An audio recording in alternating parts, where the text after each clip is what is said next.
Қайырлы күн достар, бүгін сіздермен Бекзат каналыма қош келдіңіздер. Бүгін мен бауырдан жасалатын котлеттің рецептісімен бөлісетін боламын. Олай болса видеоны соңына дейін қарап, каналыма тіркелмеген болсаңыздар, подписация бөлімін басып, тіркеліп қоюды ұмытпаңыздар, және де жанындағы қоңырауша белгісін бассаңыздар, менің әрбір салған рецептімді өткізіп алмайсыздар. Сонымен қатар YouTube'қа поисқа Бекзат Айтжанова деп жазсаңыздар, менің каналым бірден шығады. Ол жерден түрлі рецепттерді көре аласыздар. Ал ендеше біз котлетімізді бастайық. Мінекей мен бауырды жуып тазартып және де бөліктерге ыңғайлап бөліп алдым. Содан кейін осылай массировканың көмегімен барлығын ет тартқыштан, яғни тартып жатырмын. Содан кейін мен бұл жерде 3 шағын картошка қолдандым. Если үлкендеу болып жатса, екеуі жарайды. Содан кейін 2 тілім чеснок қостым. Мінекей осылайша бауыр, картоп және де чеснокты осылай ет тартқыштан өткізіп аламыз. Мінекей үшеуін өткізіп алдым. Енді дәміне қарай шамалап тұз себеледім. Одан кейін қара бұрыш салдым. Содан кейін бір жұмыртқаны салдым жарып.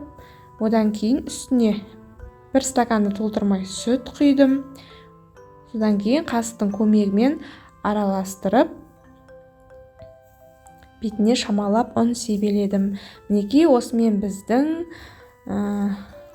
бауырымыз, яғни котлеттің құрамы дайын болды. Қасықтың көмегімен барлығын басы біріккенше, яғни жақсылап араластырып аламыз.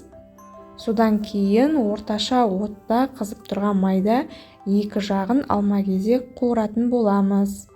Мен осы кезде майды қыздырып жатырмын. Қазір сковородкаде осылай пісіріп алатын боламын. Мінекей дәл осылай барлығын шетінен қуырып аламыз.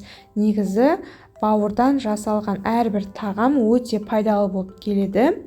Мен көбінесе бауырды осылай котлет қылып пісіргенді жақсы көремін. Өйткені балдарым нан қосып жегенде прямо бұл тамақ болады оларға. Өзім де жақсы көремін. Бұрын мен бауырды ұнатпаушы едім. Қазір бауырды өте қатты осылай именно котлет қылып жегенді қатты жақсы көретін болғамын. Сондықтан мен осылай жиі пісіріп тұрамын. Сіздер де осылай бауырды пісірсеңіздер, бір жағынан тамақ болады, бір жағынан бауырдан жасалған бұл пайдасы өте зор.